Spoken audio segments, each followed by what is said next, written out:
ରବି ଆଜି ବହୁତ ବଡ଼ ପ୍ଲାନ୍ କରିଥିବେ ଆଉ ପଲ୍ଲବୀଙ୍କ ମୋବାଇଲରୁ ସଞ୍ଜୀବକୁ ମେସେଜ୍ କରିଥିବେ ଗୋଟେ ଜାଗାକୁ ଦେଖା କରିବାକୁ ଆସିବେ ବୋଲି।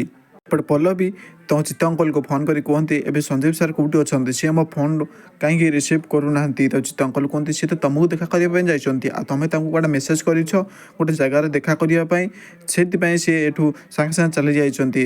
ପଲ୍ଲବୀ କୁହନ୍ତି ମୁଁ ତ ତୁମକୁ ମେସେଜ୍ କିଛି ବି କରିନି, ମୋ ଫୋନ୍ ତ ସୁଇଚ୍ ଅଫ୍ ଅଛି। ଏପଟେ ସଞ୍ଜୀବ ଯାଇ ପଲ୍ଲବୀ କହିଥିବା ଜାଗା ଯାଇ ପହଞ୍ଚି ଯାଆନ୍ତି ଆଉ ସେଠି ପହଞ୍ଚି ସାରିଲା ପରେ କିଛି ଲୋକ ଚାଲି ଆସନ୍ତି। ତାପରେ ଏପଟେ ସାଙ୍ଗେ ସାଙ୍ଗେ ପଲ୍ଲବୀ ଆଉ ଆଦର୍ଶ ଯାଇ ସେଠି ପହଞ୍ଚି ଯାଆନ୍ତି। ତାପରେ ରୁବି ଫୋନ୍ କରିଥିବେ ଏମଏଲ୍କୁ। ତାପରେ ଏମଏଲ୍ କୁହନ୍ତି ହଁ ମ୍ୟାଡ଼ାମ୍, ତମକୁ ତମ ଜୀବନଟା ବର୍ବାଦ କରିବାର ଅଛି ତ କର, ମୋର ସେଥିରେ କହିବା କିଛି ନାହିଁ, କିନ୍ତୁ ଦୟାକରି ମୋ ଜୀବନ ମୋ କ୍ୟାରିୟରକୁ ବର୍ବାଦ କରିବାକୁ ଚେଷ୍ଟା କରନ୍ତୁନି ପ୍ଲିଜ୍। ତମ ସହିତ ହାତ ମିଶାଇବାର ପରିଣାମଟା କ'ଣ ହୋଇପାରେ ସେଇ କଥା ମୁଁ ଚିନ୍ତା କରି ମୁଁ ଏବେ ପସ୍ତଉଛି। ରବି କୁହନ୍ତି ଚିନ୍ତା କରନ୍ତୁନି ଏମଏଲ୍ଏ ସାର୍, ମୋ ବିନା ଆପଣଙ୍କ କାମ ବି ହୋଇପାରିବନି, ଏକଥା ଆପଣ ଭଲ ଭାବରେ ଜାଣିଛନ୍ତି। ଆଉ ଆପଣ ଭାବୁଛନ୍ତି କି ମୁଁ ଆପଣଙ୍କର କୌଣସି କାମକୁ ନୁହଁ।